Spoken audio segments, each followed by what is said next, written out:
Muy buenas tardes a todos los presentes. La Asociación de Profesores de Historia de La Rioja le da la cordial bienvenida a esta charla debate bicentenario Autonomía Provincial de La Rioja. La misma está a cargo de los disertantes, doctor Pedro Oscar Goyochea, diputado provincial, abogado y docente, y la licenciada, escritora y docente Lucía Cáceres. Para dar apertura a esta charla debate, dará la bienvenida el profesor Rubén Calvo de APROSLAR. Muy buenas tardes. La Asociación de Profesores de Historia agradece la presencia de ustedes a esta charla debate que se denominó Bicentenario de la Autonomía Provincial. Contamos en esta oportunidad, como dijo el locutor Elisa, con la presencia del licenciado Carlos Folledo, la licenciada Lucía Cáceres y el doctor Pedro Goyochea. Creemos que el lugar donde estamos realizando la charla de debate es fundamental, es histórico, porque aquí fue donde se deliberó sobre la cuestión de la autonomía allí por 1820. APROSLAR cree que no solamente se debe festejar un hecho histórico, sino que reflexionar sobre él, y por eso hemos programado para todo el año una serie de charlas como esta para reflexionar sobre la autonomía de la provincia. Sin más preámbulo, vamos a continuar entonces con el licenciado, escritor, profesor de muchos de nosotros, el profesor Carlos Folledo, quien nos hablará sobre el proceso de autonomía. Gracias, muchas gracias por esta invitación. Yo solamente voy a hacer un introito rapidito y voy a reflexionar sobre algo que me pasó esta mañana. Esta mañana tuve que hacer una especie de tour, Canal 9, un par de radios, en donde todos me estuvieron preguntando, y para muchos fue una sorpresa, de qué estamos hablando cuando hablamos de autonomía o soberanía provincial, o qué era el proceso de autonomía provincial. Eso me hizo reflexionar y valorar mucho más lo que se está por empezar acá a deliberar con el profesor, con la profesora también, de qué es la autonomía provincial, cuál fue el proceso para llegar a esta autonomía provincial, y hacer también una reflexión que, bueno, ya muchos de los que están acá me conocen y que soy digamos, el primer fanático de la necesidad de que demos historia de La Rioja en todos los niveles. No puede ser que esta mañana locutores, periodistas, no sepan quién era Ortiz de Ocampo, que no sepan qué fue la autonomía, que no sepan quién eran los Brizuela de Doria, que no sepan quién eran los Dávila, los Villafañe, que no sepan cómo se había hecho, y que todavía me sigan planteando el año de la anarquía. No, anarquía La Rioja no tuvo. O sea, nos falta mucho recorrer. Yo creo que también es una oportunidad hermosa para reflexionar de nuestra historia, qué es lo que estamos haciendo de ella y cuál es nuestra identidad histórica, que tenemos que vernos reflejado en esto. Yo creo que es una deuda que tenemos a 200 años de este episodio histórico.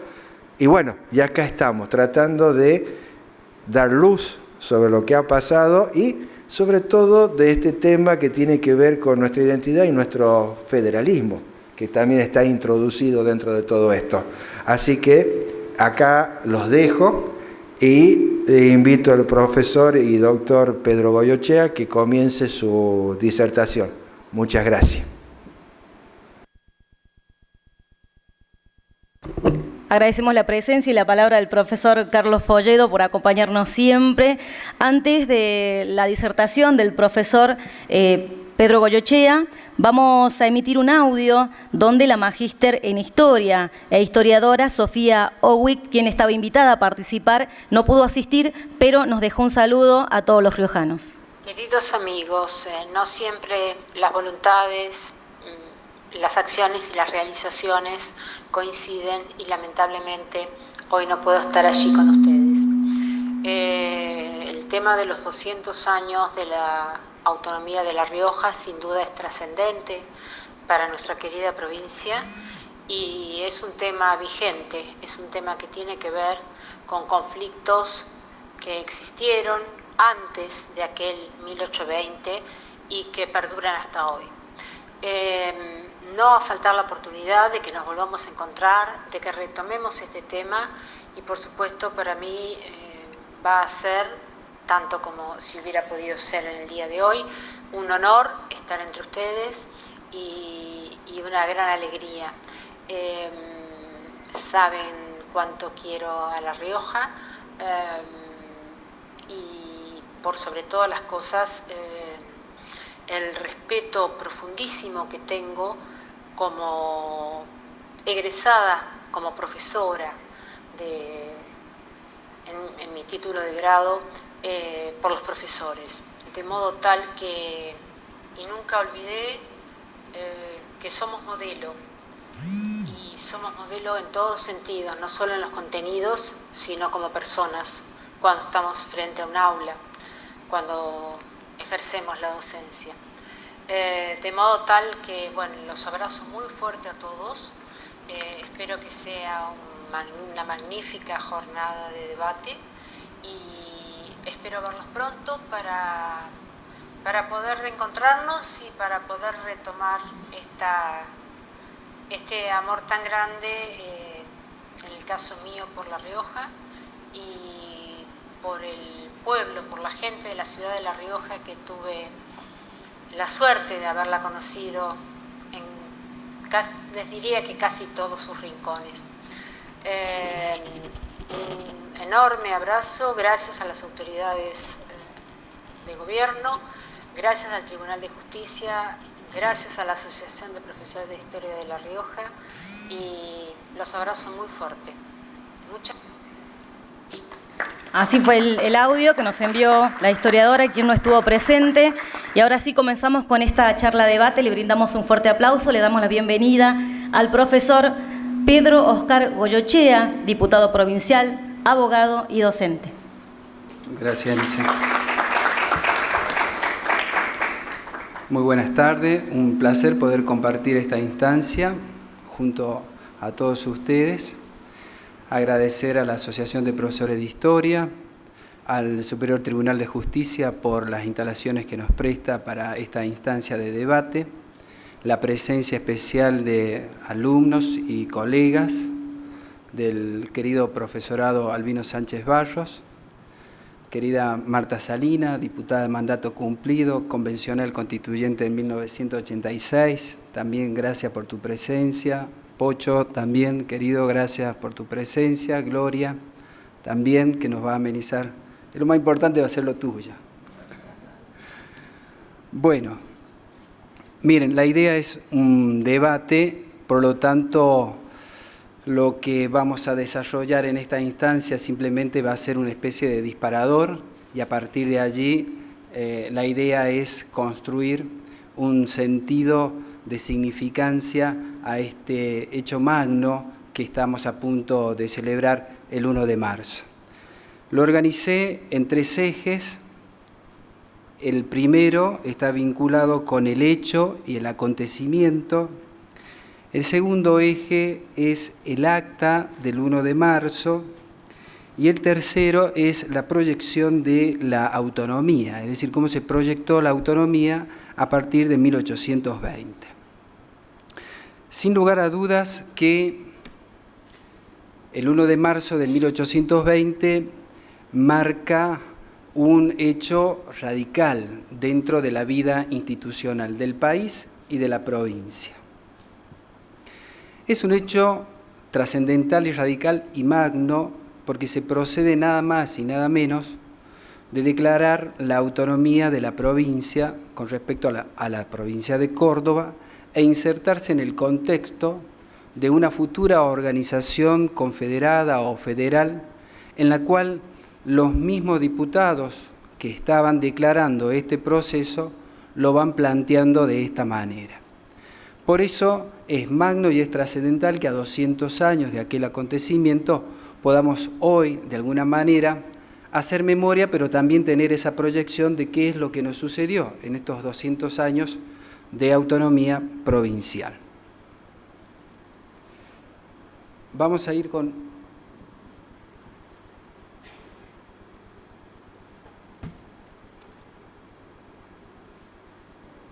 el power, sí.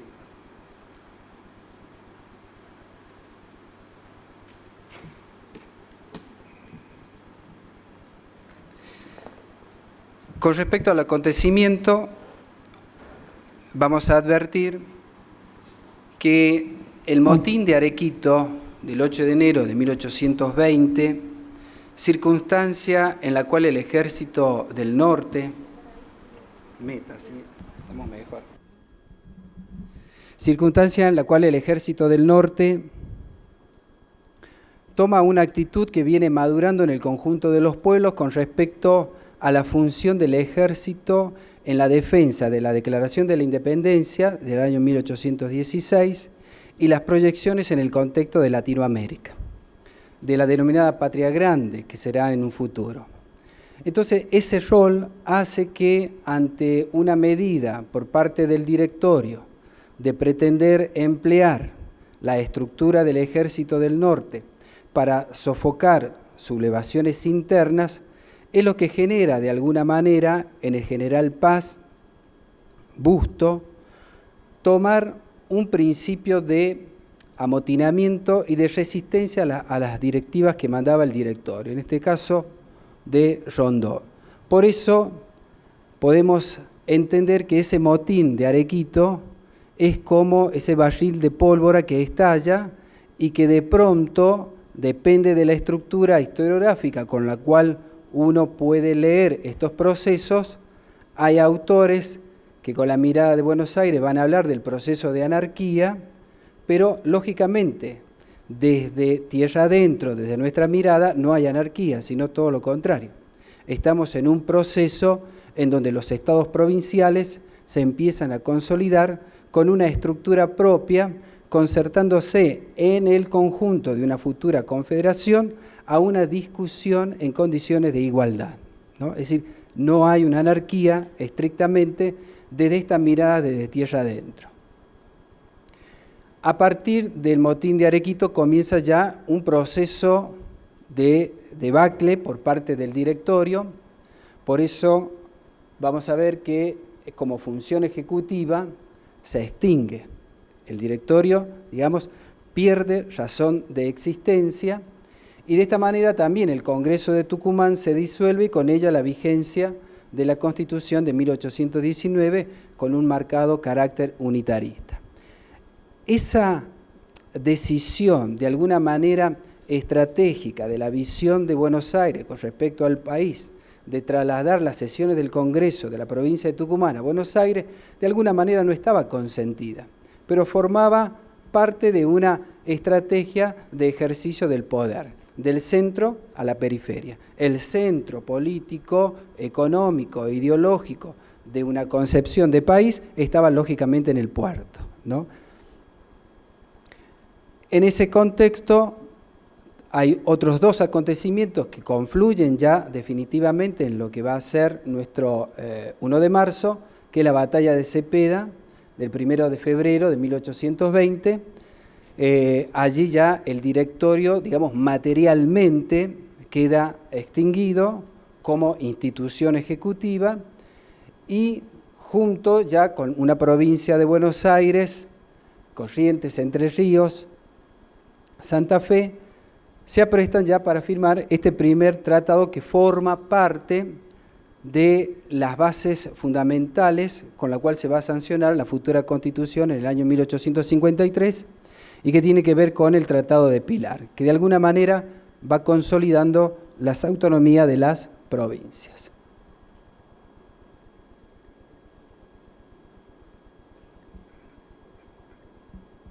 No sé si pasa. Vamos al siguiente.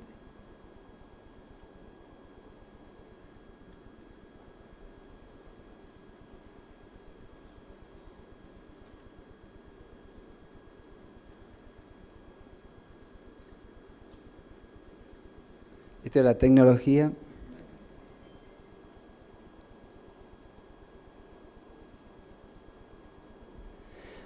Bien. Luego de ese acontecimiento de carácter nacional, hay una repercusión importante en nuestra provincia y los vínculos que está teniendo con Córdoba. Esto es un proceso, digamos, complejo de carácter nacional porque repercute en Santiago del Estero, San Juan, San Luis, Santa Fe, Córdoba. En esa instancia, la primera manifestación de los dirigentes riojanos se da el 24 de enero de 1820. Esto no es un proceso casual ni tampoco improvisado. La convocatoria del Cabildo Abierto del 24 de enero de 1820 está pautada con Javier Díaz, gobernador de la provincia de Córdoba. Es decir, Francisco Ortiz de Ocampo y Villafañe tienen un contacto permanente con Javier Díaz en Córdoba y le van preanunciando la convocatoria de un cabildo abierto. Esto Javier Díaz lo asume y lo consiente.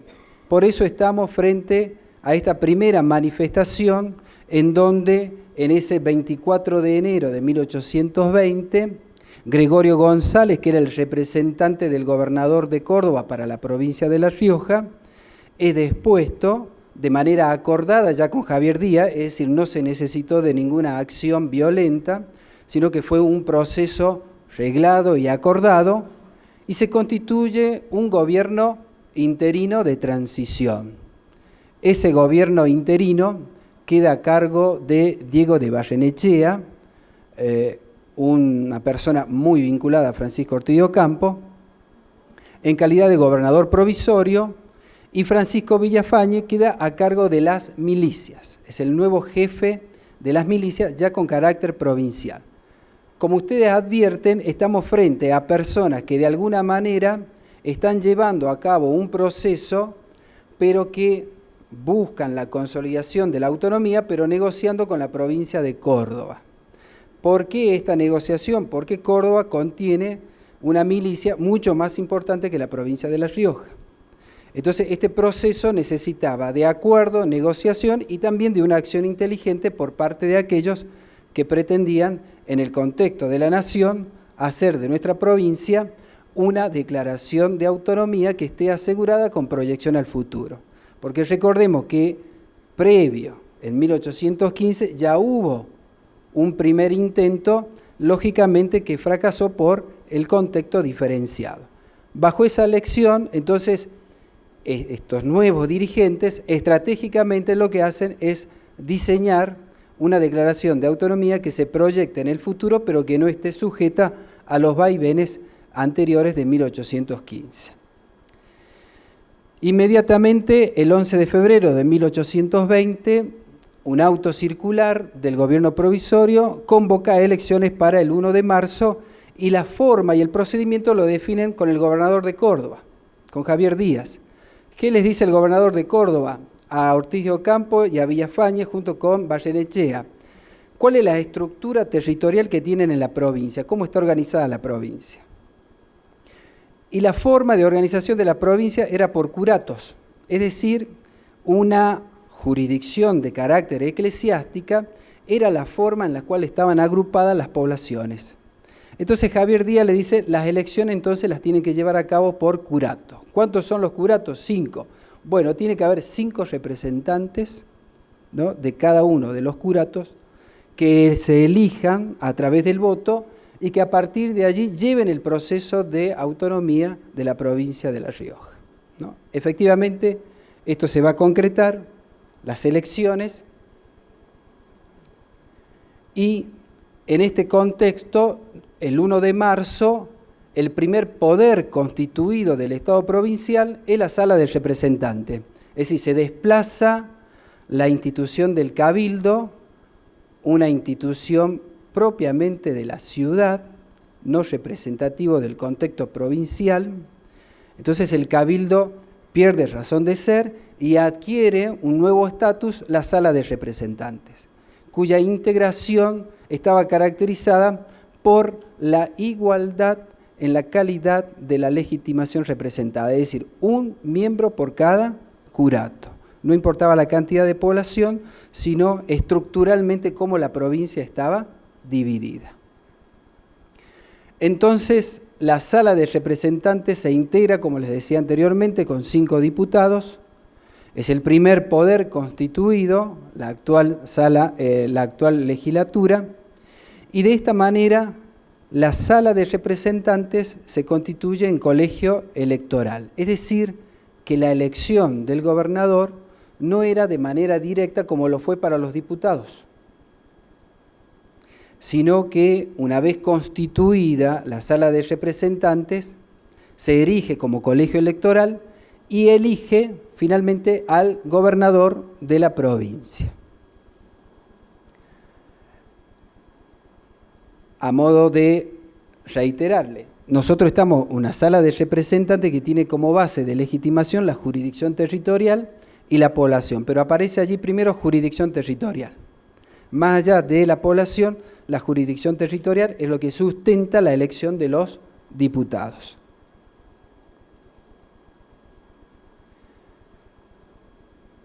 En este hecho del acontecimiento, que quedó enmarcado, como les decía, un proceso que va del 24 de enero, la convocatoria del 11 de febrero, y finalizamos propiamente con la declaración de la autonomía el 1 de marzo de 1820. ¿Cómo se consagra esa autonomía? En un acta, que es el instrumento público. El espacio físico es actualmente a donde nosotros estamos. Acá se redacta el acta de la autonomía y el gobernador, Francisco Ortiz de Ocampo, presta juramento en el atrio de la iglesia matriz, actualmente la iglesia catedral. Por eso siempre rescato esta idea tan clara de Mercado Luna en la ciudad de Los Naranjos. Cuando comienza su primer relato, dice que es en las plazas a donde comienza el relato de todos los sucesos del devenir en los tiempos históricos, a donde se viste y se desviste el poder. Y fíjese que la autonomía está claramente enmarcada por este contexto de la plaza. El acta de la autonomía, primer instrumento público regulador de la vida del Estado. El acta, miren, la verdad que cuando uno analiza ese 1820, la obra del 1 de enero es una obra magna, porque organizaron el Estado en un instrumento público. Primero, vamos como el regulador de los poderes del Estado. Constituyen un poder legislativo, denominada Sala de Representantes, que tenía la característica de ser legislativa y constituyente, dice el acta. Conforman un poder ejecutivo unipersonal en calidad de propietario, es decir, el gobernador era gobernador propietario del cargo. Y un poder judicial con una Cámara de Justicia. Es decir, la visión republicana en 1820 está presente en la proyección del Estado provincial. La división de poderes, cada uno con una estructura y una función que ya la vamos a ir analizando de manera particular. El acta tiene 3 acciones.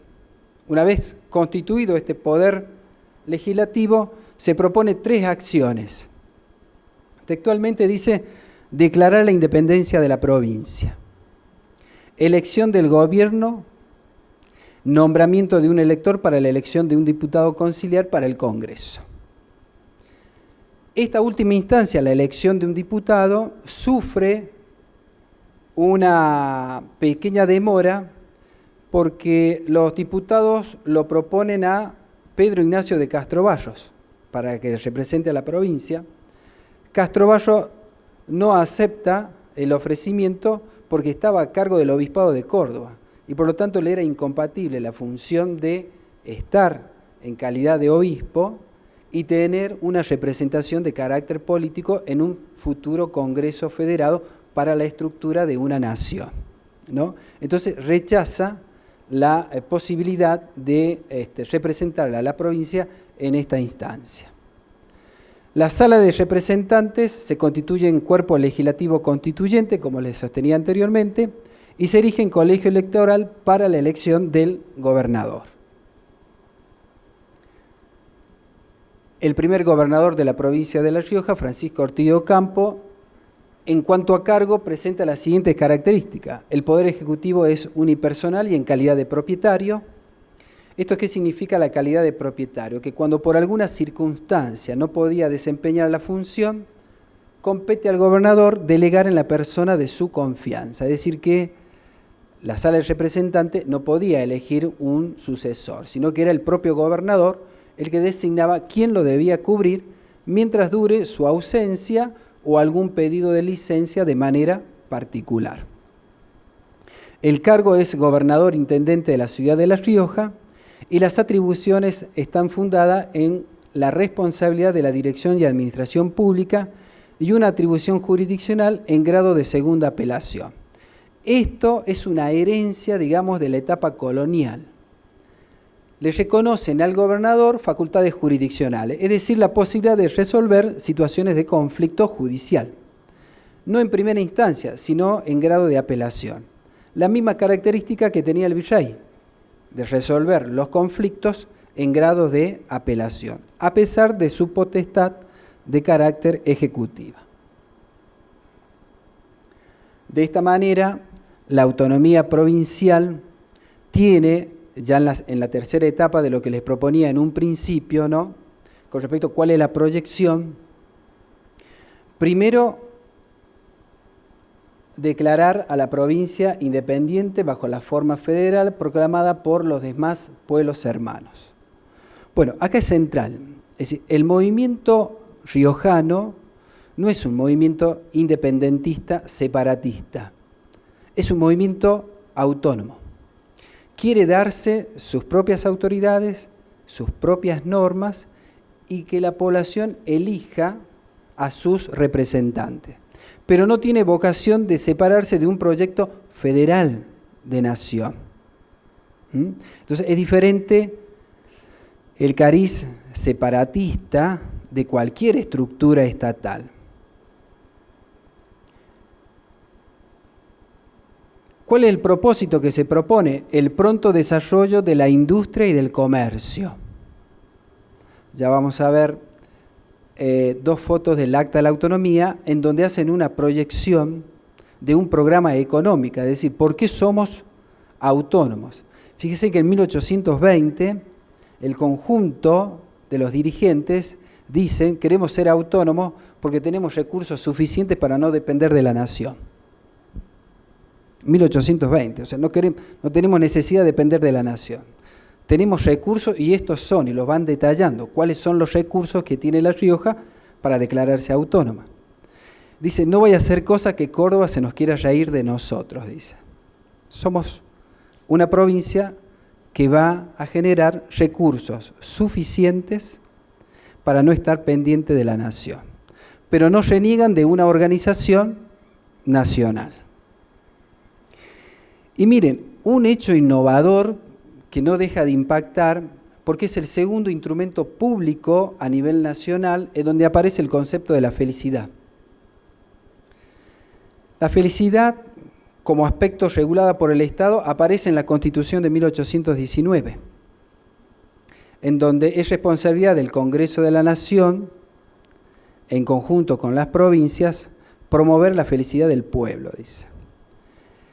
Y el acta del 1 de marzo de 1820 se establece como meta emocional lo siguiente, dice, los ciudadanos que teniendo el timón en nuestras manos, nos fiemos de la dirección de una nave que arribará al puerto de la felicidad.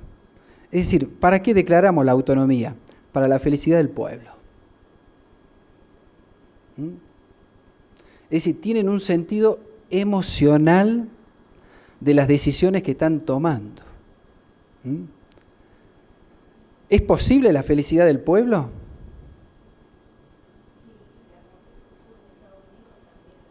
Muy bien. Está planteada como una responsabilidad del Estado. Es decir, la felicidad del pueblo, materialmente, en el contexto de lo que es el preámbulo, para algunos constitucionalistas, hablan del bienestar general de la población. Es decir, es una asociación técnicamente redactada de otra manera, pero sin lugar a dudas forma parte de la felicidad del pueblo. ¿Cuándo se logra la felicidad del pueblo? Cuando se dan las realizaciones plenas de los proyectos sociales. Entonces allí se consolida la felicidad de un pueblo. Y los diputados que declararon la autonomía se propusieron como meta que la autonomía debía lograr la felicidad del pueblo riojano. Y otro aspecto que tiene que ver con los principios republicanos, y es la garantía de la libertad, felicidad y libertad asociada en un acta del instrumento público. ¿En qué consiste esa declaración de la garantía? Miren, nada más y nada menos lo siguiente: la seguridad individual de los ciudadanos como principio general. Solo cede de manera extraordinaria de comprometerse la tranquilidad del pueblo y el orden. Es decir, ¿cuál es el principio general? La libertad. Y constituye una garantía, porque indudablemente está comprometido la división de los poderes en garantizar esa facultad para todos los ciudadanos.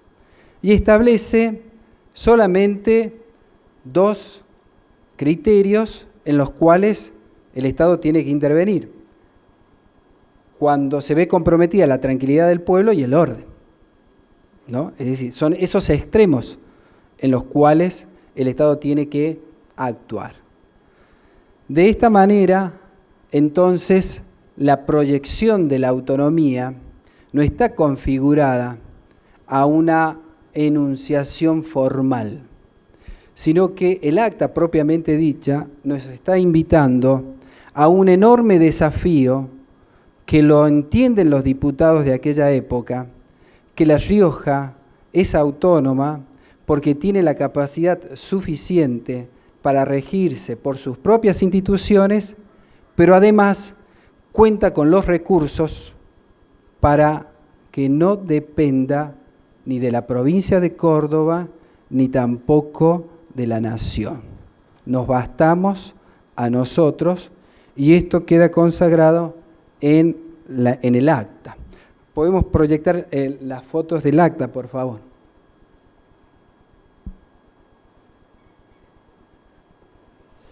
La siguiente. Bien.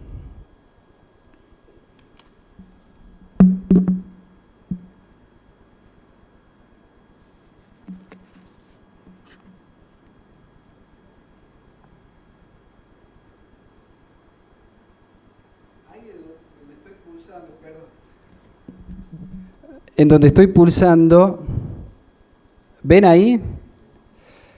Lógicamente que esto exige de una lectura especial por el castellano que se escribía en aquella época, pero en esa primera parte dice, en esto no se engaña el pueblo de Córdoba, porque las producciones con que la naturaleza pródiga adorna nuestro patrio suelo le permiten grandes ventajas, logrando ponerse a la cabeza la minería en corriente labor, la agricultura calificada como profesión del arte. Está abajo, ¿no? ¿Lo ven? La agricultura calificada como profesión del arte y de las demás especialidades vegetales que abundan en nuestra campaña forman la vasta extensión de nuestros recursos. Y son los precisos canales por donde se expiden las artes, la industria y comercio, y las venas que comunican vitalidad al cuerpo del Estado allá arriba,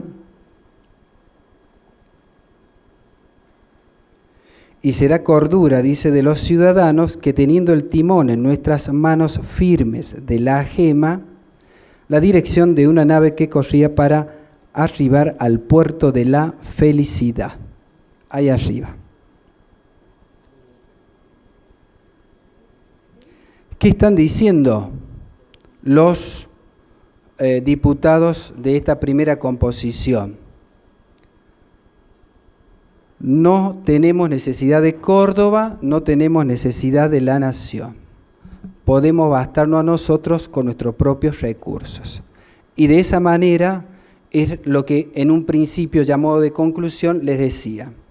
La autonomía no fue un hecho casual, estuvo programada, planificada, consensuada, de manera inteligente, tomando todas las precauciones de un proceso en el cual no se vea tergiversada por la acción futura de Córdoba con respecto a la decisión que se estaba tomando acá en la provincia de La Rioja.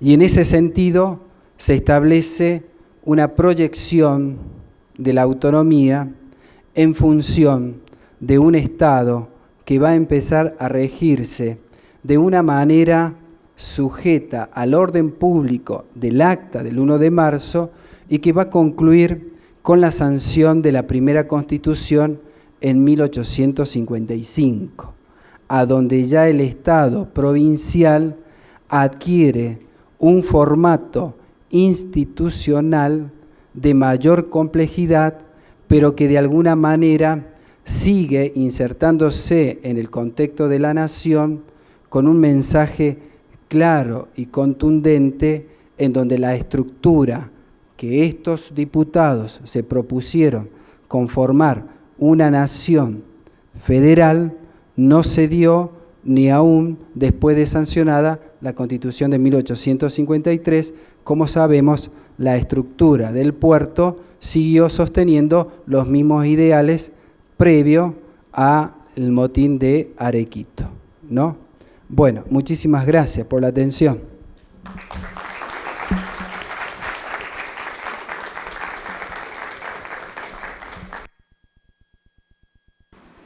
Reiteramos el aplauso entonces para el doctor Pedro Oscar Goyochea, diputado.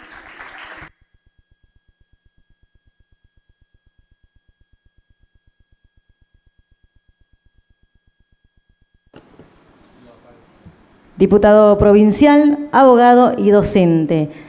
También agradecemos la presencia del secretario de Derechos Humanos, Delfor Brizuela, quien nos acompaña, y también vamos a dar lectura a una de las cartas que nos hicieron llegar a uno de los invitados que no pudo asistir. Dice: a los señores miembros de la Comisión Directiva de la Asociación de Profesores de Historia de La Rioja, APROSLAR, atento a la invitación que me realizara vuestra asociación para formar parte del panel en la charla debate sobre el bicentenario de la autonomía de la provincia de La Rioja, me dirijo a ustedes a los efectos de saludar por su intermedio al auditorio presente y comunicarles que lamentablemente no podré estar presente en la misma, ya que me encuentro en la capital federal por asuntos que atañen a mi función. Sin otro motivo, saludo a ustedes con atenta consideración y respeto, agradeciendo su deferencia de invitarme a debatir sobre una temática, deseando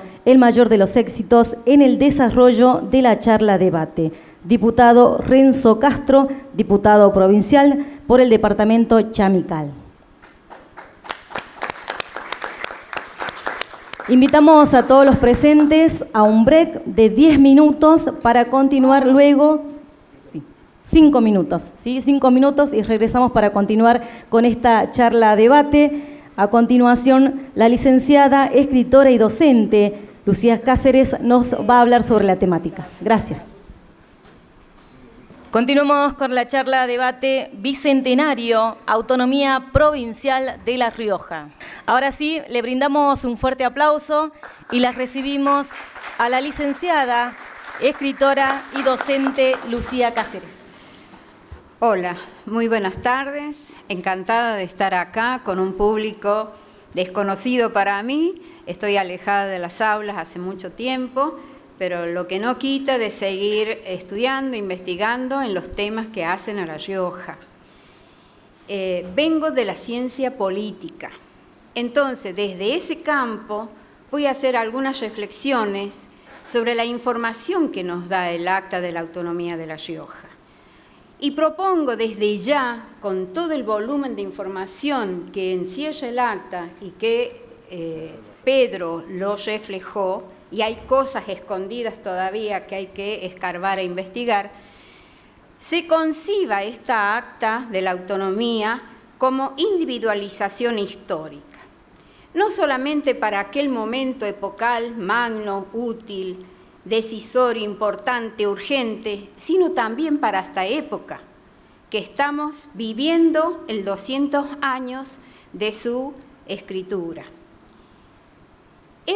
Se puede concebir el acta, desde mi punto de vista, como un instrumento en una situación proto-institucional, primera del griego, o también pre-institucional, como un inicio al camino que recogieron los pueblos de la Argentina y el de nuestra provincia también. Digo que en ese caminar, ¿no?, la realidad era un devenir constante, un flujo que no paraba entre conflictos, aciertos, estudios, etcétera, situaciones del hombre individual, grupal, como fueron los que estaban representándonos en ese momento, o también como social, ¿no?, de las situaciones que vivía el territorio de La Rioja. Ese accionar del hombre en ese devenir constante es historia. Y lo debemos nosotros asumir como tal. Todo lo que ocurre en un determinado momento en la velocidad de la realidad que el tiempo determina es historia. Y esto ténganlo presente porque lo voy a repetir y lo voy a referenciar. ¿Qué se entiende por individualidad histórica?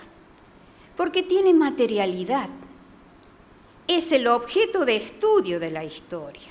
Tiene el dato, tiene las fechas, tiene la cosa sucedida en un lugar, en una época, tiene el nombre de hombres que construyeron ese núcleo vital, autorizado para conformarse como tal.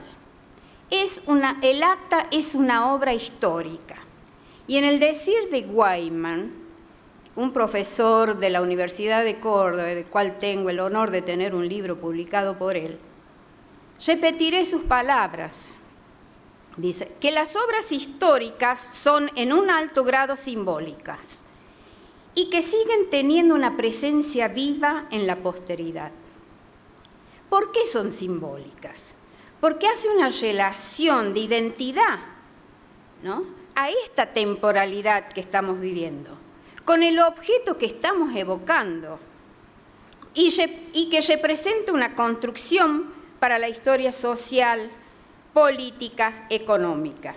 Hemos visto que el acta tiene mucho de esto.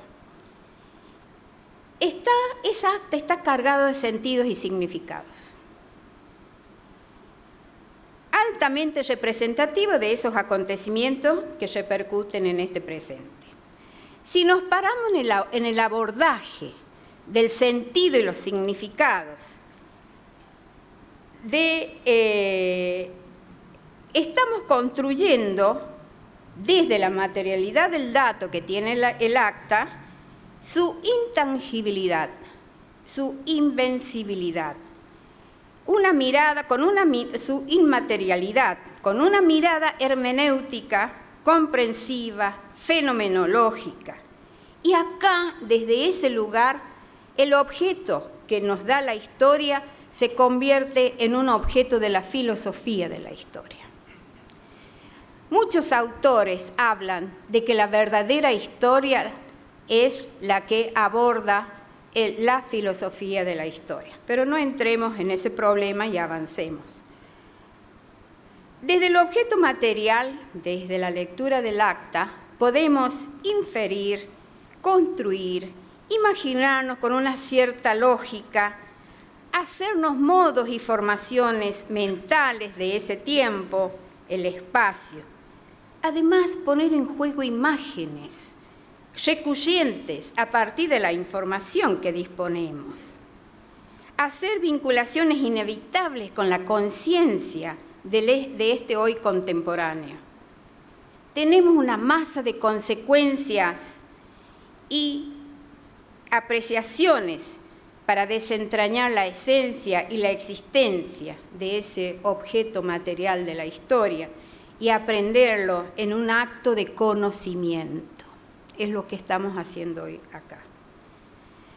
De tal manera que se forman en nosotros sistemas de significado que adquieren la categoría de discurso, incluyen marcos de referencia de prácticas sociales y políticas de los actores sociales, de los paradigmas de la época. Paradigma es un término muy nuevo, ¿no?, de Kuhn, del siglo XX pasado, que lo uso, pero no para decir que ellos eran conscientes de ese paradigma. No sé si se dan cuenta la mirada de la filosofía de la historia sobre esos hechos. Recordemos que en ese momento de la época independiente, como dice el título del acta de la autonomía, circulaban ideas muy novedosas que venían en barco, en los que se iban a estudiar a Europa, ¿no? Ideas relacionadas con la libertad, que aludió Pedro. El concepto de felicidad, pero en el sentido cívico.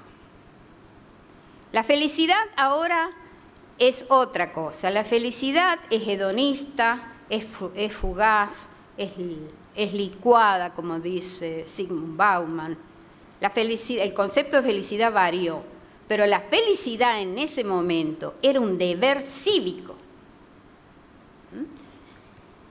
El optimismo, el gen antropológico de esa gente era el optimismo. ¿Cuál es el de hoy? Pesimismo total. La presencia de ideas nuevas, la razón cartesiana, todo funcionaba en función de la razón. Lo que se podía justificar con un discurso era aceptada. La bondad del hombre. Son términos que están en la Ilustración y en el siglo de las luces. Las ideas revolucionarias que tiñeron el Buenos Aires antiguo. Fíjense, en la primera hoja se lee que el primer teniente coronel don Diego Vallenechea tomó la voz previamente a haber impuesto silencio y dijo: correspondiendo al deber sagrado que le imponían las honorables campañas que en él había depositado el pueblo interinamente, hacía omisión de ese mando a fin de que en plena posesión de su alta dignidad de representante, deliberen con franqueza y libertad sobre los importantes objetos que han motivado la presente reunión. De esta cantidad de palabras hay estructuras de significado que modelan la conducta social y personal de esos actores de la época, y por qué no de nosotros en este momento, que los miramos con otros lentes. A todos ellos les correspondía el deber sagrado. ¿Y por qué deber sagrado? ¿Qué idea había de la función pública con el deber sagrado? Y tiene que ver con la soberanía, venida de la Ilustración, la soberanía como el poder iluminado por un Dios, primero en la monarquía, luego en los estados, y perteneciente solamente al Estado o a los representantes que gobernaban. Esto parece ser una claridad evidente en Vallenechea. Cuando depone su condición de coronel de las campañas, porque lo era, se desprende de eso y asume otra con el mismo deber sagrado, ser representantes, ¿no?, ante esta magna declaración de la autonomía. Miren otro detalle para mirar desde esta distancia a ese hombre. Qué descentración del yo, ¿no?, de saber diferenciar los campos, los roles en una sola persona. Se descentraba. Fue coronel, la influencia de los coroneles en ese momento, podría haber hecho abuso. No lo hizo. Se puso al servicio del deber. Hace omisión, obviamente, a fin de ser un digno representante de la deliberación. Pregunta de la filosofía de la historia. ¿Los actores de esa reunión soberana eran altamente conscientes de lo que significaba la representación? Podemos decir que sí, estaba clarito lo que era ser un representante. Ahora, pero era una pregunta más insidiosa, ¿era solamente en Barrenechea o estaba compartido por todos los representantes a la magna reunión soberana? Era parte, preguntas actuales, ¿era parte de un paradigma conceptual y político? El siglo de las luces, el siglo XIX, era el signo del liberalismo. En el acta se lee que el gobernador de Córdoba, por ejemplo, era amante del liberalismo. ¿Y qué pasó en el siglo XIX? Nacen las constituciones. Es el signo del poder legislativo. El siglo XX será el del poder ejecutivo y se dice que ahora será del poder judicial. Estamos en tránsito muy recientes en el nuevo siglo. ¿Qué patos? O sea, qué impronta, qué pasión tenían toda esa gente. ¿Qué los iluminaba? ¿Qué etos? Es decir, esa concepción simbiótica y demostrada en el actuar de la moral y la ética los alimentaba para hacerse cargo de tamaña representación. Creemos que en esos hombres había una lógica de actuación donde se puede vincular, relacionar lo sagrado con lo soberano, con cumplir con alta dignidad el mandato, con honor, como si íntimamente tuvieran un liderazgo ético. Liderazgo es un término muy actual, pero ellos lo ejercían. La teoría del discurso, que es también de la que me valgo para hablar en este momento, toma con lupa muchísimas palabras, ¿no?, que están escritas, que no significan que acoten toda la expresión conceptual, sino que son indicativos para estudiar los paradigmas conceptuales de la época, para conocer cómo eran sus actitudes, sus prácticas, si eran los verdaderos sujetos actorales, sociales o políticos.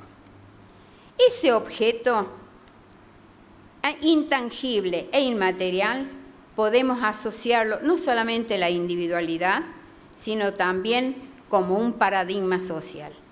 Y yo agrego, y cultural, porque Goiman, por ejemplo, y otros, hablan de que la historia es la historia de las culturas, que las culturas no mueren, las culturas no desaparecen, pueden menguar, pero nunca va a desaparecer. Las naciones sí pueden desaparecer, dice, pero las culturas tienen ese bloque de permanencia. Y ahora una reflexión para nosotros, para todos. ¿Puede nuestra subjetividad deducir en esos actores una aspiración política para no entramparse en lo que hoy sería lo legal y lo legítimo? Son dos conceptos muy unidos, vinculantes, pero difícil de encarmarlos. Ellos seguramente hace 200 años buscaban lo legal, querían un instrumento que los regule, que los administre, buscaban hasta una constitución. A través de una federación con las demás provincias y pueblos de la Unión, dice en el acta. La unión interna también de la provincia, del interior con la capital. Miren eso, ¿no? Esa visión también de permanente, de presencia, mejor dicho. Pero el otro término, ¿tenían la legitimidad? En la página 4 del acta hay indicios de que no la tenían, pero querían.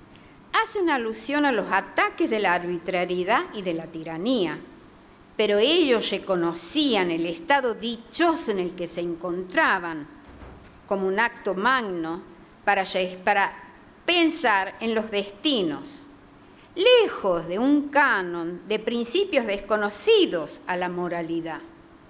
Hacían alusión que el momento no era fácil, era conflictivo. Ellos debían responder a sus propias obediencias, porque también dice en un momento del acta que existía la desconfianza pública. Ya olfateaban lo que es tener la legitimidad. Creo que eran sujetos públicos, vivían y constituían un acontecimiento ese 1 de marzo. Y desde la teoría del discurso quiero acercarles la diferencia entre acontecimiento y hecho. El hecho es el que sucede como si fuera lejos de nosotros. Cuando el hecho se incorpora en nuestra subjetividad y abordamos con esos conceptos, esas miradas de relación de ese objeto con el presente, o vincular ese objeto en el pasado y con sus características de realización, estamos convirtiéndonos en sujetos históricos porque nuestra subjetividad está actuando, está internamente modelando nuestras conciencias o nuestro yo contemporáneo. A 200 años podremos constituirnos como sujetos históricos, agilizar nuestra subjetividad para crear esas situaciones simbólicas que las obras históricas las tienen, hacer relaciones entre las acciones humanas pasadas, sus consecuencias visibles, encontrar el sinnúmero de factores que la determinaron, las corrientes de pensamiento que lo sustentaron, las motivaciones y los intereses que tenían.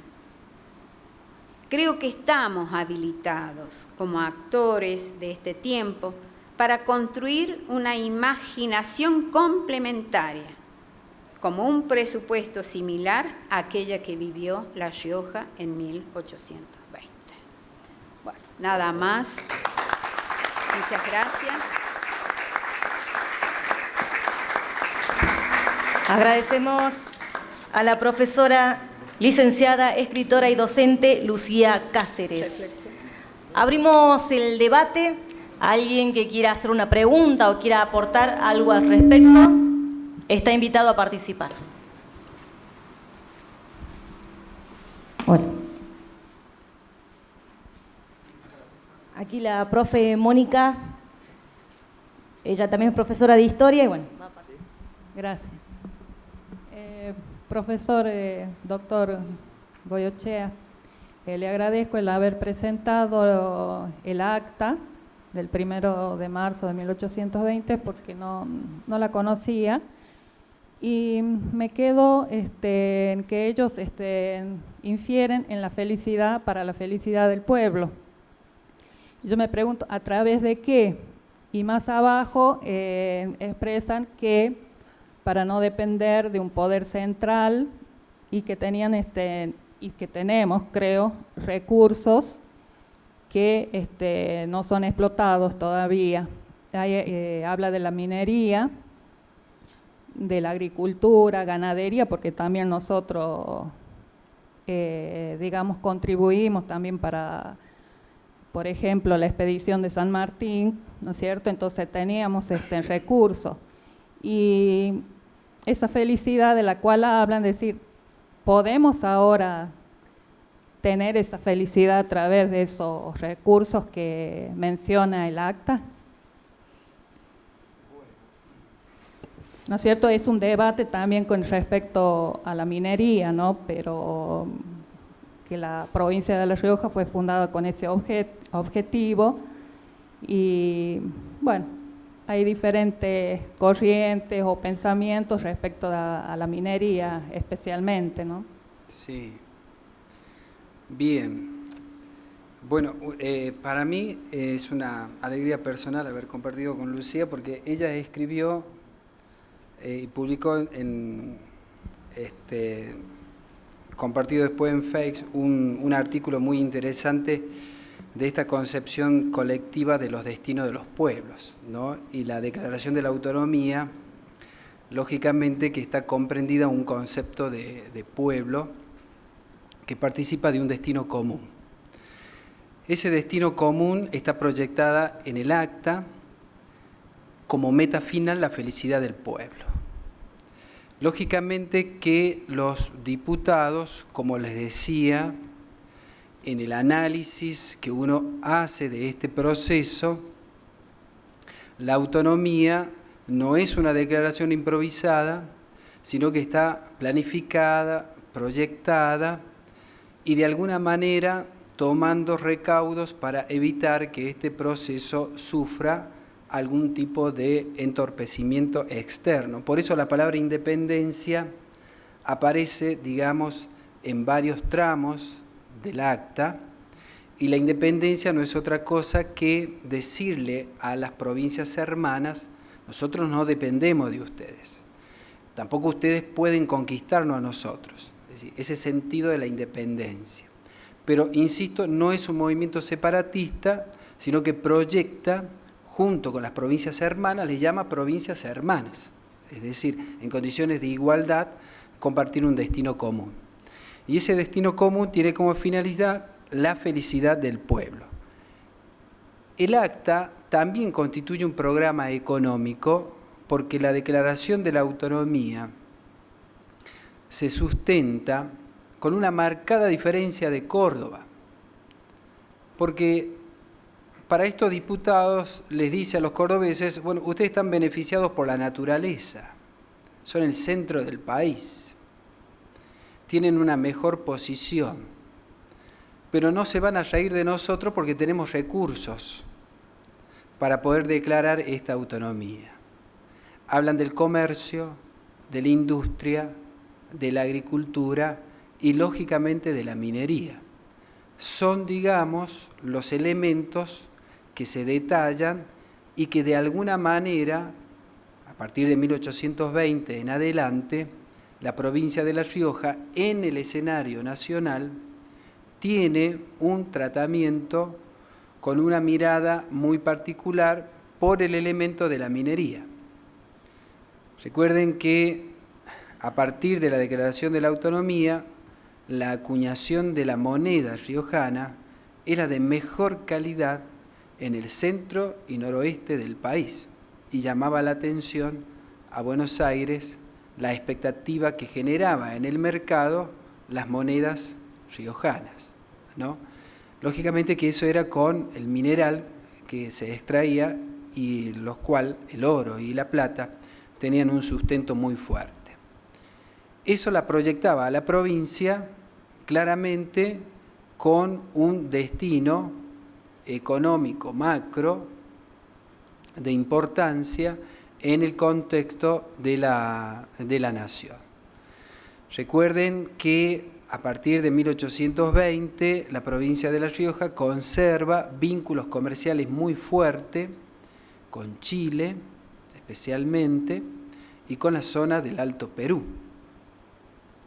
Ese comercio está sostenido por lo que el querido historiador Armando Raúl Bazán le llama la cultura pastora, es decir, la cultura de los llanos, ¿no? Que de alguna manera son los que fortalecen el sistema productivo de la provincia. Indudablemente que la proyección que hacen los diputados funcionó porque La Rioja no necesitó de Córdoba. La Rioja no necesitó ni de Santa Fe, ni de Entre Ríos, ni de Santiago del Estero, ni de Catamarca. La Rioja cambia a partir de la generación de 1880. La Rioja cambia con un sistema, con un esquema de modelo mental en donde el Río de la Plata, con su sistema portuario, anula las aduanas interiores, los sistemas portuarios y concentra todo en el Río de la Plata.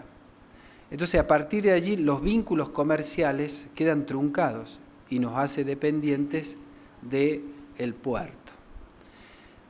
Yo creo que la proyección de el destino común del pueblo con un destino de felicidad, recién le comentaba a Gaki, el profesor Leguizamón,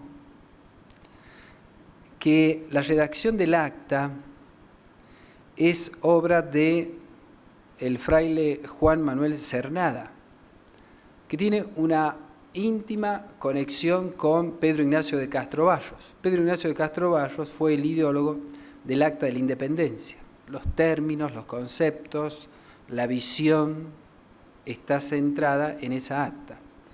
Y lógicamente que Castrovallos yo creo que algo tuvo que ver con el estilo de redacción del acta del 1 de marzo, porque no renuncia a la posibilidad de entender que el destino común es aquel en el cual es actor, protagonista el pueblo. Y lo tiene que ser con un sentido. Si vamos a participar de un destino común, ese destino tiene que estar marcado por la felicidad del pueblo. Y fíjense en que en esta continuidad y en esta proyección histórica hay un poema que es un espectáculo en cómo logra decodificar el concepto de pueblo y la proyección del pueblo en el beato Enrique Angelelli, El hombre proyecto de pueblo. Y el último párrafo dice lo siguiente: ¿saben? Lo aprendí junto al silencio. Dios es trino y Él uno. Es vida de tres y un encuentro. Aquí la historia es camino y el hombre siempre un proyecto, ¿no? Es decir, son esas vivencias tan particulares que solamente con una experiencia propia de pueblo se pudo lograr la configuración de esa acta, de la misma manera que un obispo, ¿no?, en el siglo XX, proyectando que la realización del hombre solo se puede dar en el pueblo. No hay destino individual, no hay destino particular que haga crecer la sociedad en su conjunto, sino es de manera colectiva. Por eso seguramente cuando las políticas públicas se centran en la dignificación de los sectores más vulnerables, hay sectores que se molestan, porque no quieren que participen del destino común de las sociedades. ¿Alguien más que quiera hacer una pregunta, un aporte?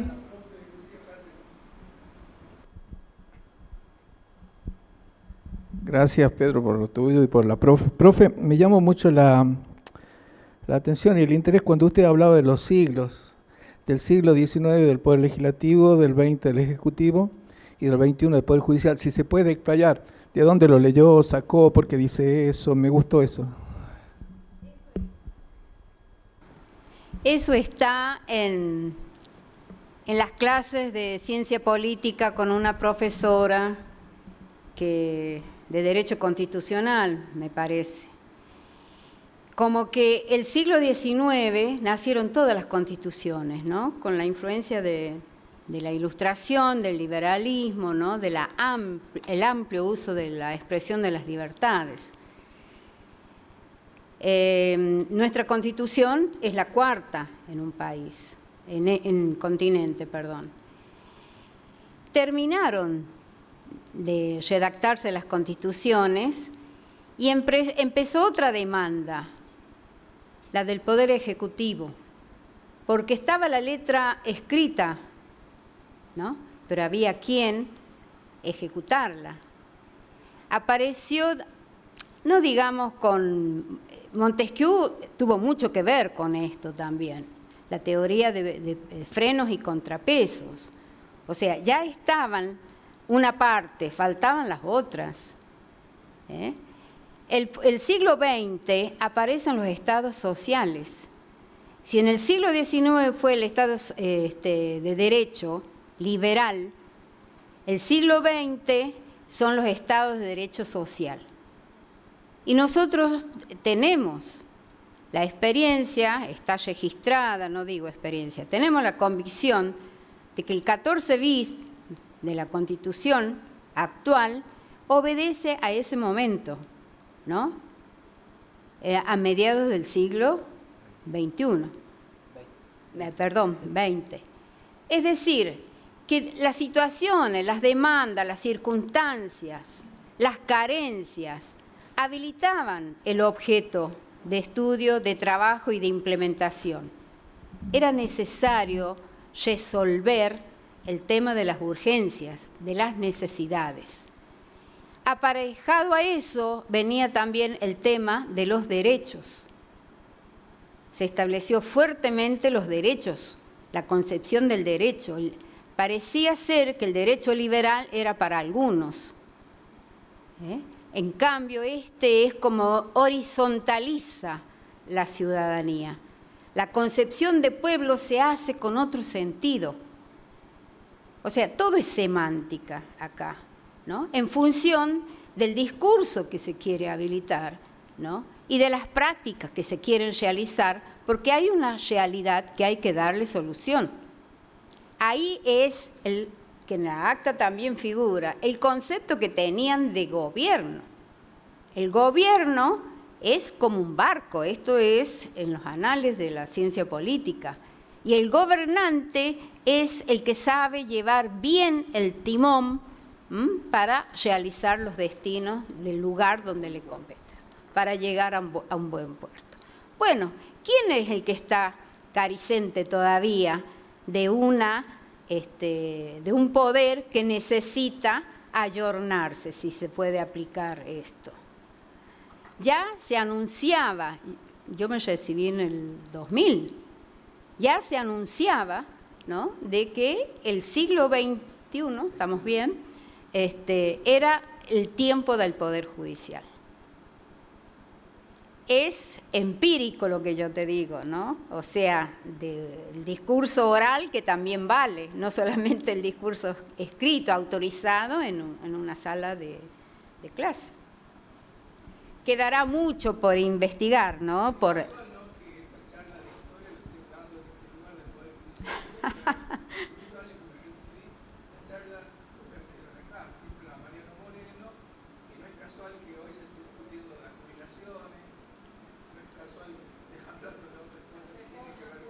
La reforma judicial no es casual. Bueno, veremos... No es casual la existencia de Laufer, sí, de Comodoro Puz. Perdón. Buenas noches. Una pregunta para el profe Carlos. A 200 años de conmemorarse la autonomía, quisiera saber su opinión, su perspectiva, si podemos hablar desde el concepto de la autonomía, si se ha alcanzado, hasta qué grado de injerencia ha tenido, y bueno, quisiera que dé su punto de vista, profe. Wow. Te encanta meterme en problemas, ¿no? Pero bueno, no hay problema. Si uno tiene que ver todo lo que han expuesto acá Goycochea y Cáceres, uno ve o tiende a ver lo que pasó en el siglo XX y lo que va del siglo XXI, digamos, la felicidad no llegó. El siglo XIX no fue de sangre. Siglo XX de trabajo duro y de migraciones, se fue mucha gente de La Rioja en distintas circunstancias. Y en el siglo XXI todavía estamos por ver qué nos pasa. Yo diría que esa felicidad no se logró. El tema de la autonomía bien marcada en el acta de autonomía y el tema que lo marca el profesor de los recursos nuestros. Esos recursos siguen estando, digamos, la agricultura y la ganadería están, y si me llamó mucho la atención un problema que, bueno, siempre lo hemos tenido latente en La Rioja, que es la mano de obra. Hace poco que en Chilecito hacía falta 3.000 empleados y se consiguieron 3. Bueno, ese es un tema que hemos tenido. Hablan de la industria. Y la industria en La Rioja se dio, pero nunca se le dio la dimensión política para apoyarla y darla para adelante. A veces uno cuando empieza a recorrer la historia económica de la provincia de La Rioja, se encuentra que en el interior nosotros hemos tenido algunas industrias, para citar algunas de las que me encuentro ahora, la de los hermanos Breyer en Patquía con los dátiles, de gran difusión en los años 30 y 40, siendo una de las empresas de conservas más importantes del país, y está desaprovechada la finca que sigue estando y que tiene una característica interesantísima que la ponen los hermanos Breyer. Las palmeras esas usan agua con salitre, no hace falta que tengan agua potable, lo cual es fundamental para la zona en que están. Nos vamos para esta otra zona, Bazán, y nos encontramos con que en Bazán en los años 40 y 50 teníamos una de las fábricas más grandes del país de pisos de madera, hoy desaparecida, y que no nos acordamos, pero las instalaciones están todavía cuando uno va por ahí. Y como eso nosotros tenemos un montón de otros elementos, qué sé yo, uno va al Cantadero, y acá tengo un especialista, y hay minas que se usaron para sacar elementos para los materiales de guerra en cierto momento. O vamos hacia otros lados, hacia Maná, o vamos hacia otros lados. La industria que tuvimos, por ejemplo, La Rioja en un momento de la mica. Lo que pasa que, bueno, obviamente la tecnología nos fue dejando de lado y la mica dejó de ser usado como elemento de resistencia en la parte eléctrica. Pero si uno todavía tiene las planchas, yo tengo la plancha de mi abuela, todavía esas bien pesadas, una vuelta se me cayó, se desarmó y salían las placas de mica, que era la resistencia y el calor. Bueno, esa fue una industria muy importante, pero tampoco fue avalada por el gobierno. Siempre hemos centrado, y creo que este es un problema de los mitos históricos, en el oro y la plata, que tiene que ver también con ese capitalismo que siempre tenemos y este individualismo que nos está marcando de hoy.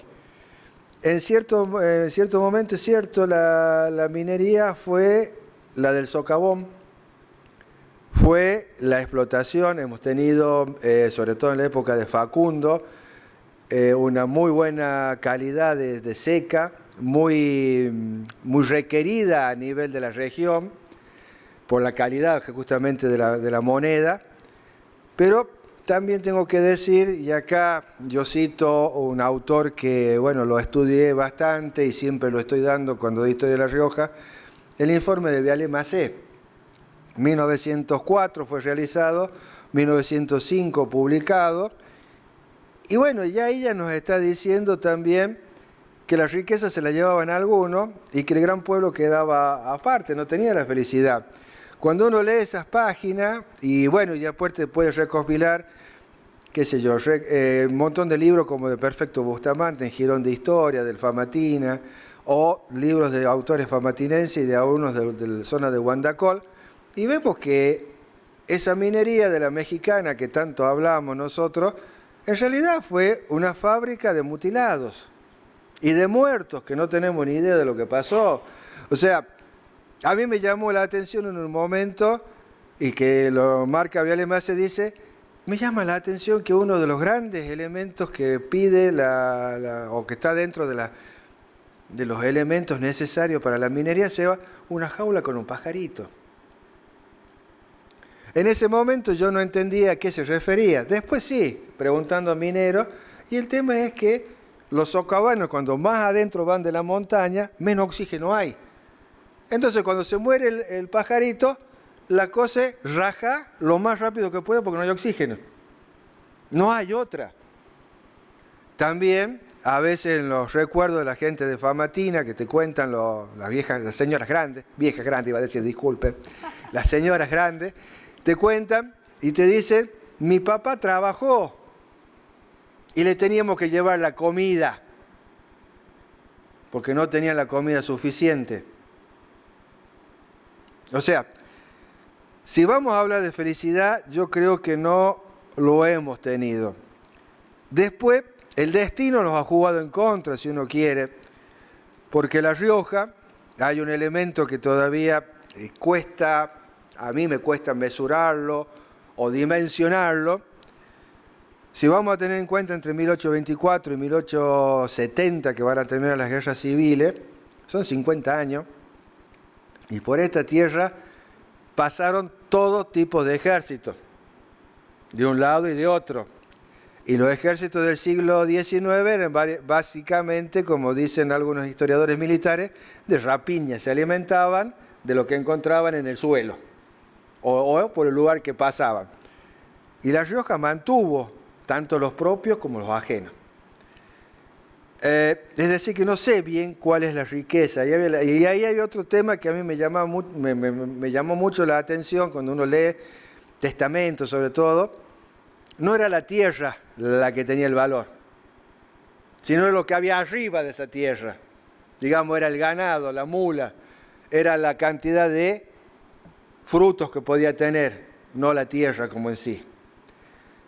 Y bueno, ese es otro tema que tampoco lo hemos logrado porque la tierra sigue siendo hoy en día muy cuestionada y cada vez, y esto es algo mío propio, me hago cargo, concentrada en pocas manos. Sobre todo la tierra apta para la producción. Nosotros tenemos un problema que tiene que ver con el agua. Y obviamente en muchos lugares el agua está muy profunda y es muy cara sacarla.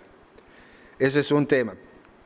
Por otro lado, también nosotros tenemos que ver que La Rioja, después de que perdió a través al armado de las fronteras que fueron, sobre todo con Chile, esas fronteras que fueron de la exaltación del nacionalismo del fin del siglo XIX, La Rioja perdió lo que era la ida y vuelta a través de los Andes, sin importar la época y sin importar quién era. Había más, en algún momento llegó a haber más riojanos, según algunas crónicas, en Copiapó que en La Rioja. Y teníamos familias que tenían lazos muy cercanos con familiares de Chile. No teníamos esta división. Eso fue un grave deterioro de La Rioja cuando se cerró, sobre todo a partir de 1880 hasta 1905. Los pactos de Mayo para nosotros significaron casi el cierre de la frontera con Chile. Al día de hoy seguimos hablando de cuándo vamos a terminar el camino a Chile. Seguimos hablándolo. El otro golpe para mí que sufrimos fue, bueno, obviamente acá queda marcado el timón que va hacia el puerto, pero también nosotros sufrimos lo que hoy diríamos la pérdida del oro verde. El oro verde, dentro de la historia verde, o de la nueva historia ecológica, es la destrucción de nuestros bosques. Cuando uno puede leer los documentos, la cantidad de bosques de quebrachos y algarrobos que tenía La Rioja hoy no los tenemos. Y a veces da lástima leer lo que se llama la línea de tala de La Rioja en los llanos del sur, y cómo esa línea de tala lo único que iba quedando a medida que iba avanzando, se iba deforestando, iba quedando el sotobosque, y detrás de ello únicamente quedaban los grandes hornos para hacer el carbón de leña y los grandes reclamos que había porque no alcanzaban los vagones de tren para llevarse la leña el carbón de leña hacia Buenos Aires o llevarse los postes para la vendimia u otras cosas. Es decir, y eso trajo aparejado que sufriéramos algo que para mí hasta el día de hoy, y hoy lo volvemos ahí, es algo que para mí es duro. ¿Cómo lo puedo decir? Tener que ver profesores que se van. Y me emocioné, me pongo mal, porque ver que tienen que irse a San Juan, al sur, a dar clases, porque acá no hay. Y eso fue una constante del siglo XX. Y fue duro. Y sigue siendo duro. La familia desarmada. Y que después esto repercute también en este tema de la tierra, ¿no? Uno cuando puede empezar a ver los pocos registros que quedan o según uno puede recuperar en los pueblos, los problemas que traen las sucesiones, la falta de sucesiones, los problemas que no se pueden conseguir a los deudos y que todos son tenencias precarias.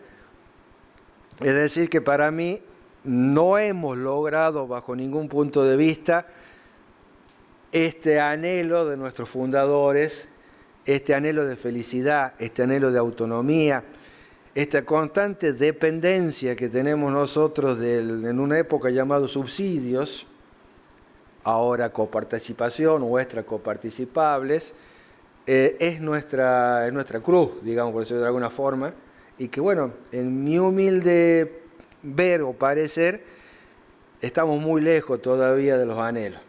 Y eso que en el medio hemos tenido figuras, ¿cómo les puedo decir?, impresionantes en el trabajo que hicieron, qué sé yo, un Facundo Quiroga, un Chacho, un Varela, un Joaquín Víctor González, un Nicolás de la Fuente, un Guillermo Iribarren y otros más, una lista somera de todo lo que hemos tenido, con otros pensadores como Arturo Marazo, Ángel María Varga, el mismo Angelelli, que lo hemos estado nombrando acá, con que es beato y sus otros compañeros beatos.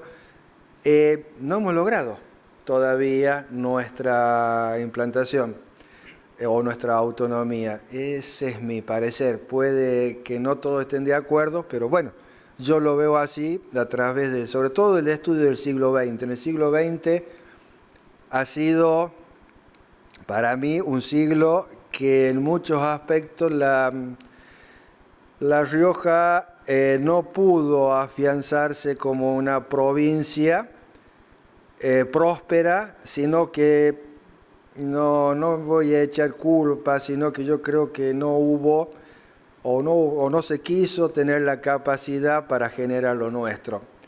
Y doy un ejemplo concreto.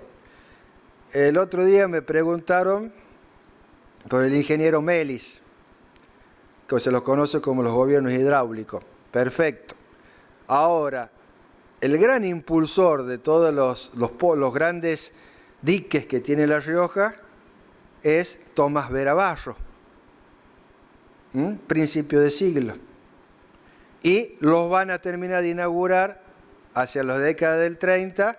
No lo llegó a inaugurar al dique de los Sauces Agüero Zacaria Vera, lo van a inaugurar un interventor en el año 30, a fines del 30. Y los tres grandes diques que tiene La Rioja, el de los Sauces, el de Olta y el que está cerca de Portezuelo, son del principio de siglo. No hemos vuelto a trabajar en eso. O sea, hasta esa deuda tenemos nosotros. Otra deuda también que teníamos, por ejemplo, cuando uno lee las documentaciones, Honorio Rodríguez, que hace un trabajo interesante para la zona, no hemos llegado, en su momento no se llegó nunca con el ferrocarril del Valle del Bermejo. El ferrocarril nunca cubrió la totalidad de la provincia de La Rioja, no entró a la costa, por ejemplo. O sea, y obviamente las vías de comunicación que hablaban acá de los caminos, es un elemento que nos está faltando también, que no están intercomunicados. Y dentro de eso yo creo que también, y acá estuve hablando con el licenciado Salvadeo, tenemos los grandes olvidados de la Rioja, que son nuestros puesteros. Una economía que todavía está, pero que está en vía de extinción y que va desapareciendo. Y obviamente acá también hay un proceso, no voy a decir que fue hecho a propósito, pero este proceso de no haber tenido en cuenta que la gente que estaba en el interior se la podía mantener con un plan económico viable, se ha producido una descampesinación impresionante en La Rioja y se ha producido una proletarización o un proletario enorme urbano. Tal es así que a veces yendo a algunos pueblos y preguntando, antes vivía más gente en los pueblos que ahora. Y esto lo dan los datos, los censos también te lo marcan. Se han hecho algunos intentos de electrificación, bien. Tenemos algunos caminos, sí, pero creo que no hemos logrado todavía. Por ejemplo, el anhelo del ingeniero Pedro Bazán, cuando escribe en el año 27 el fomento económico de La Rioja, donde él larga un plan económico para La Rioja, no se hizo. Se empezaron a hacer con las colonias y no se llegó a continuarlo. Pero bueno, eso ya está en la historia y vale la pena vale la pena discutirlo. Esa es mi opinión. Tenemos una pregunta Buenas noches. más. Una sola pregunta. Bueno, yo no soy profe de historia, yo soy locutora, trabajo en los medios de comunicación. Mi pregunta viene si hubo en algún momento algún interés externo de que la provincia de La Rioja no avance, digamos. Teníamos un acta, tenemos los recursos, teníamos un lazo con Chile, que lo explicaba el diputado también, y éramos prácticamente una provincia totalmente independiente. En ningún momento recibíamos o necesitábamos los recursos, también lo dijo el diputado, de otras provincias. ¿Por qué no pudimos tomar en su momento la decisión de continuar con ese lazo con Chile, más allá de que estaba lo del tema del puerto? Y si es que esto corresponde a algún daño de alguna otra provincia, institución o demás, o si fue solamente quizás una responsabilidad gubernamental de la provincia de La Rioja y social, porque evidentemente hubo muchos cambios sociales y culturales en base a todo lo que nos estaban planteando. Eso nada más. ¿Algún profe que quiera responder? Algo bien corto, así la escuchamos a Gloria. Yo quiero escuchar a la Gloria. No, no tenemos que acostumbrarnos a enunciar causas externas o internas, sino analizar la realidad histórica desde una mirada integral, y en ese contexto nosotros podemos puntualizar que a partir de Bartolomé Mitre cambia sustancialmente las relaciones de ejercicio de poder entre un esquema central y periférico, entre un esquema de acumulación y de distribución, entre un esquema que prioriza una fundamentación macrocefélica del crecimiento, dejando visiones de satélite a las provincias con respecto al Río de la Plata. Creo que la obra de Mitre ha tenido herederos que consolidaron esa visión, particularmente la generación del 80, y en ese contexto, en las provincias del interior se vieron cooptadas por intereses mezquinos que en esta idea de lo que era el Partido Autonomista Nacional, el PAN, que era predominante a nivel nacional, terminó cooptando todas las iniciativas autónomas de crecimiento provincial por un modelo que se pensó que a partir de un centro se podía distribuir hacia el interior, pero fue todo lo contrario, es decir, el centro se consolidó, se acumuló a sí mismo, y es lo que tenemos hoy como modelo de país. Creo que hay cuestiones también a nivel provincial que necesariamente se tienen que discutir, y fundamentalmente hacer crecer el esquema de institucionalidad con respecto a algunos compromisos que de alguna manera afectan el desarrollo y la integración de los pueblos del interior. Por ejemplo, la toma de deudas, ¿no? Un aspecto para considerarlo. Pero creo que el esquema mitrista ha tenido herederos que se mantuvieron de manera sostenida en el siglo XIX, en el siglo XX, y también en este siglo XXI. La Asociación de Profesores de Historia agradece la presencia de ustedes y especialmente al profesor licenciado Carlos Folledo por su introducción. Un aplauso para él, por favor. A la licenciada Lucía Cáceres por sus detalles tan interesantes que invitan a seguir investigando. Al doctor Pedro Goyoechea por su aporte a la historia. Muchas gracias por su predisposición para la asociación. Invitamos ahora sí a los expositores, los invitamos a ser parte del auditorio porque vamos a recibir a una gran artista, intérprete y cantante riojana como es Gloria de la Vega.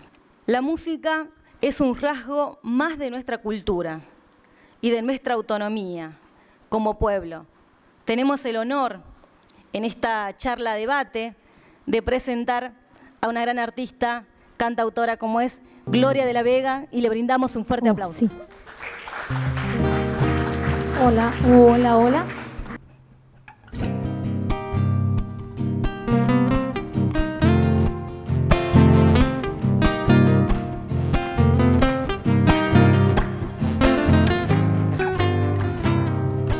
Yo soy son de remolino, galopando en el Gredal. Soy de Chacho y de Facundo, de Varela y nadie más.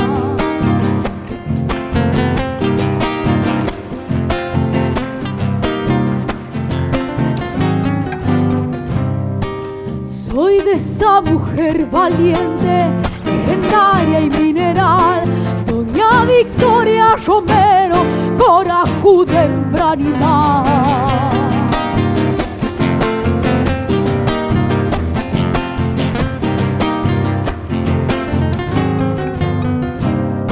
Soy duro como el quebracho, duro por este lugar, es mi herencia montonera la que me impulsa a luchar. Soy de los amanecidos, defensores del honor, de algarrobos y de adobe, soy riojana hasta el dolor.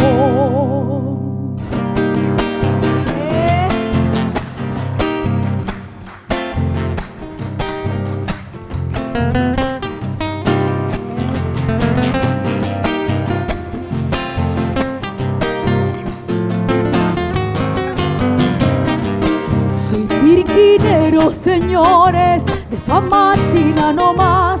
Soy pastor, vengo del cerro con mi cajita a cantar.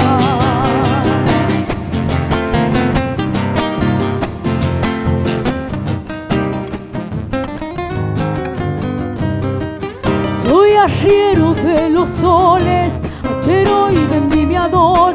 Soy vidalero y disculpen, es mi gusto ser cantor.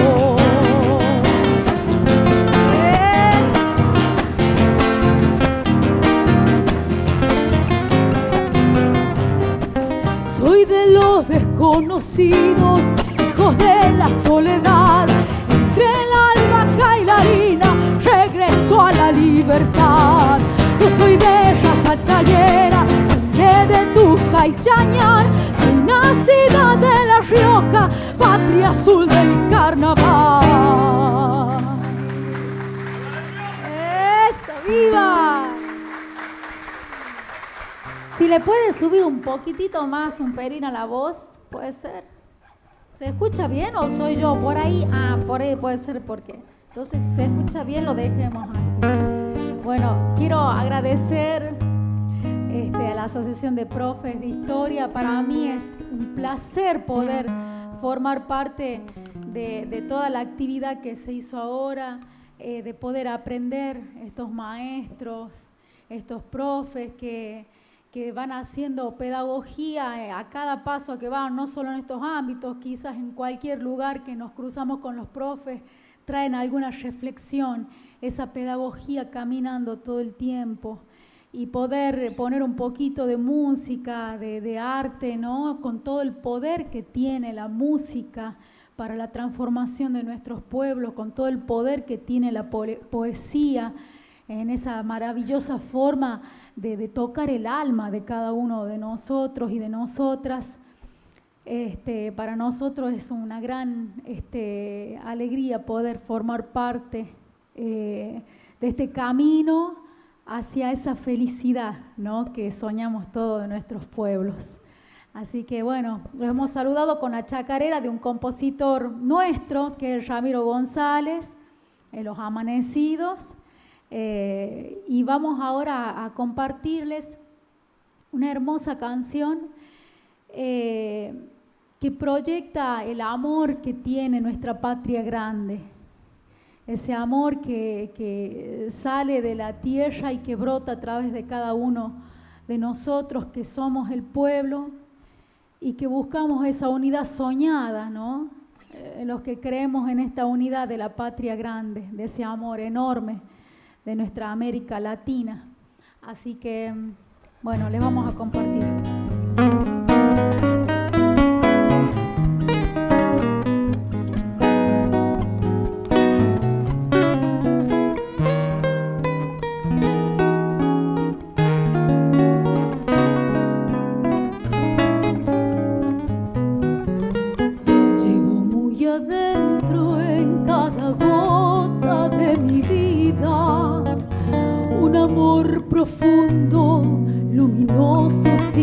volar. Te amo con el alma, te amo sin medidas, te amo solamente como nadie supo amar. Pero no estoy sola, este amor que nos protege viene acompañado como río rumbo al mar. Trae enamorado agua, sol y peces, refleja un cielo donde vamos a volar. Cuando yo te abrazo, no te abrazo sola, te abrazan conmigo una eternidad. Te abrazan los valles, las montañas y los vientos, las flores del campo y el sabor del pan. Cuando yo te beso, no te beso sola, azúcar que traigo del cañaveral. Soy como la tierra para darte frutos, soy de miel morena para amarte más.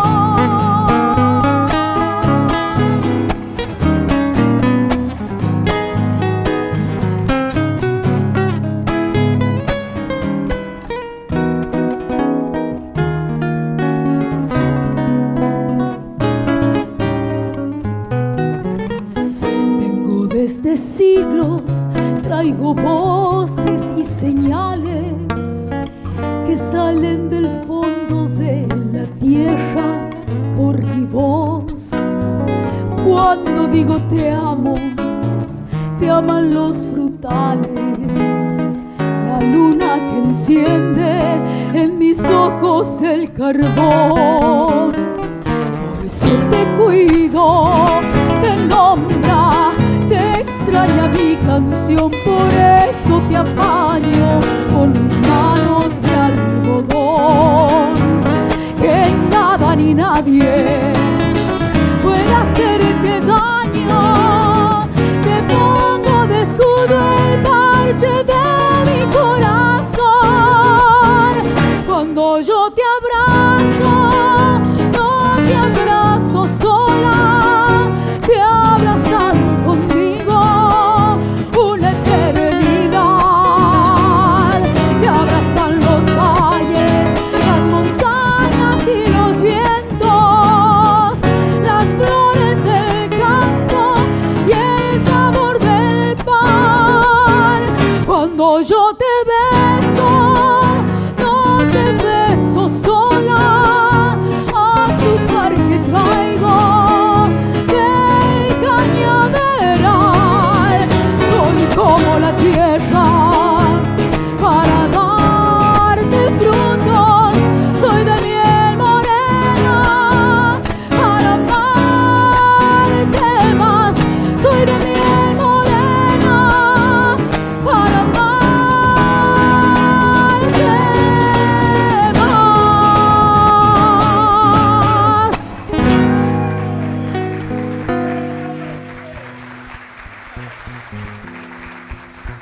Muchas gracias.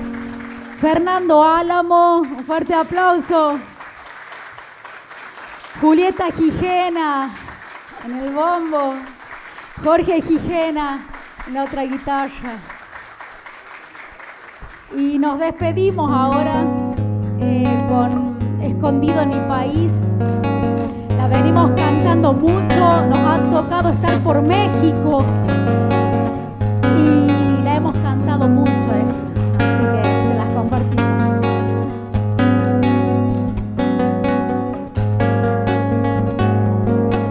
Soy ese país que siempre está buscando el camino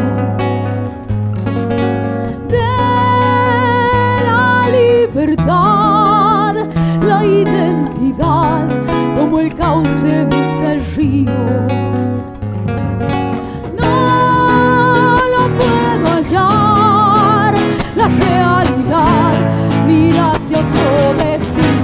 soy cordillera y mar, selva, pampa y desierto, ríos, lagunas y montes, una y salar. Y soy además parte de este suelo americano. Yo estoy ubicada al sur, donde late la vida, donde aún existe el tiempo, espacio y flor. Soy ese país que pocos saben lo que hay en mí.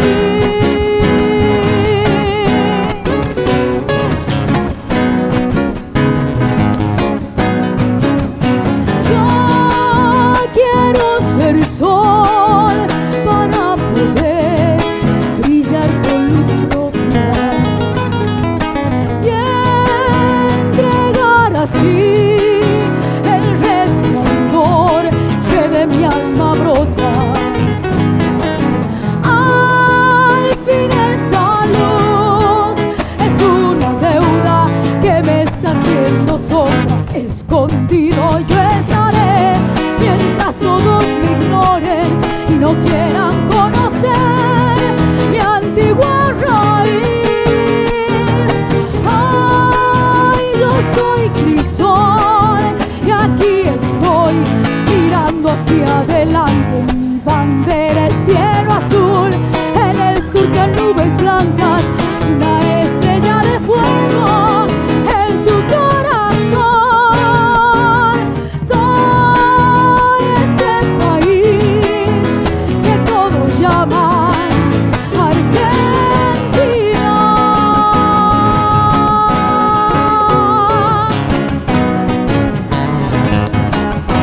Argentina. Gracias.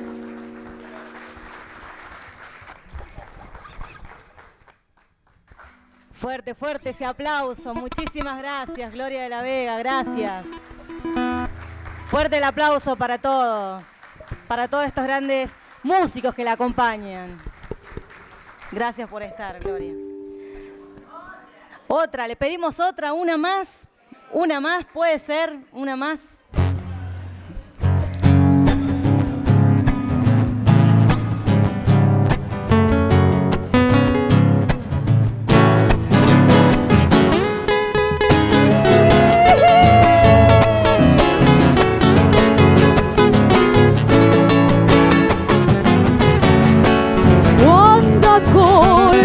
Pitu y balanzar, tal vez esos lindos pagos no los veré más.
que somos los riojanos, impresionemos.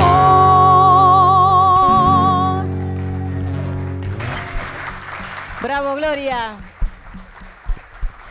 Ahora sí, fuerte aplauso para ella. Muchísimas gracias por acompañarnos en esta charla de debate. Gracias. Invitamos también a los expositores que han participado, al profesor Carlos Folledo, al profesor Pedro Goyochea, a la licenciada Lucía Cáceres, para hacer entrega de unos presentes y un certificado por parte de miembros de la comisión de APROSLAR. Bueno, yo me voy a tomar la atribución. Apenas me enteré de que... ¿Vos crees que es necesario? Porque sí, hablo tan fuerte que... Cuando me enteré que ella iba a estar presente, tanto ella como yo hemos tenido la suerte de compartir la vida con un ser celeste, que era mi viejo. Así que...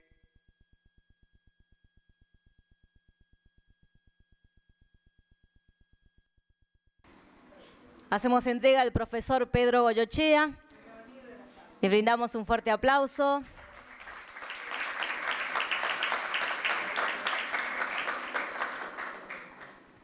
De la misma manera también vamos a hacer entrega al profesor Carlos Folledo. Fuerte el aplauso. Todo a cargo de miembros de la Comisión de Profesores de Historia de La Rioja. También a la cantante Gloria de la Vega por habernos acompañado. Le hacemos entrega de un presente.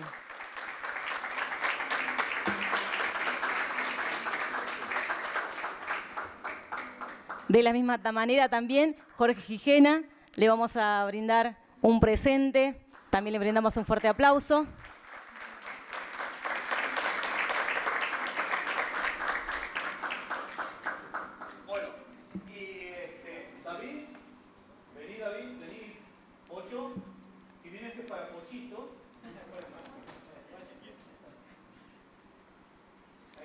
Yo voy a pedir un fuerte aplauso para David, porque...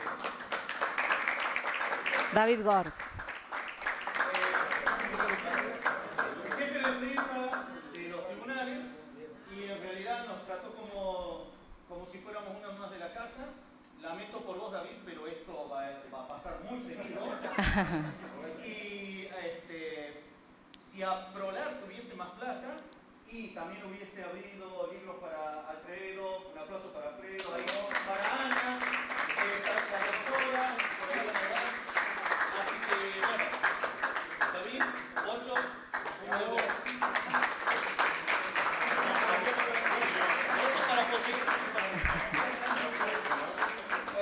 Agradecerles en nombre a la gente de APROSLAR, a los disertantes, a los músicos, por supuesto, a todas las personas que han asistido, en nombre de todos los que trabajamos del Tribunal Superior de Justicia y, por supuesto, de los miembros del Superior Tribunal de Justicia, que desde luego que están más que agradecidos por formar parte de este tipo de actividades que hacen a la cultura y que forman parte también de, en cierta manera, hacer justicia, como lo dicen los propios miembros del tribunal, justicia en estas cosas que también son necesarias y que necesitan un espacio que en algún momento antes no lo tenían. Muchas gracias. No, a ustedes. APROSLAR agradece al Tribunal Superior de Justicia, en nombre de David Gors, también a la Secretaría General de Gobierno, Radio y Televisión Riojana, Canal 9. También agradecemos la presencia del secretario de Derechos Humanos, Delfo Brizuela, como así también de la señora Marta Salinas, de nuestros queridos expositores, profesores, de nuestra cantante Gloria de la Vega y al público presente. De esta manera damos por finalizada esta charla debate Bicentenario Autonomía Provincial de La Rioja. Tengan todos los presentes muy buenas noches.